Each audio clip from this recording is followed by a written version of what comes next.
Hello guys, welcome to బొమ్మ tattoos. మీరు చూసేది ఒక పర్సన్ కి వైట్ కలర్ ఉన్న పర్సన్ కి ఒక లెగ్ మీద ఒక మంచి టాటూ వేసిన గైస్. ఎట్లుందో మీరే చూసి రివ్యూ చెప్పండి.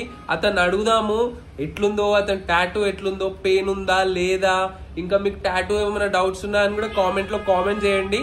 వాటికి కూడా ఆన్సర్స్ ఇస్తాను. ఇప్పుడు అతను అయితే అడుగుదాం గైస్, జల్దీ లేట్ మాత్రం చేయకుండా. ఓకే అన్న, బాయ్. ఇతను హిందీ మాట్లాడతాడు.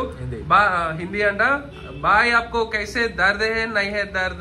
अच्छा, थोड़ा थोड़ा दर्द है. टैटू अच्छा बनाते हैं, पूरा क्लियर टैटू आता. क्लियर टैटू आता. ठीक है, आपको कैसे लगेगा आपका हमारा वर्क और हमारा फिनिशिंग का वर्क भी आपका अच्छा है, फिनिशिंग भी आपका पूरा पूरा क्लियर आया, पूरा क्लियर है. पूरा क्लियर है. ठीक है भाई, థ్యాంక్ యూ. గాయస్, మీరైతే చూసిరు కదా, మనకి ఏమంటారు, పెయిన్ కూడా ఎక్కువ లేదంట, వర్క్ కూడా బాగుందంట. మీకు ఏం డౌట్స్ ఉన్నా అని కూడా కామెంట్ లో కామెంట్ చేయండి, వాటందరికీ నేను ఆన్సర్ ఇస్తా. ఓకే గాయస్, ఛానల్ ని మాత్రం సబ్స్క్రైబ్ చేసుకోండి.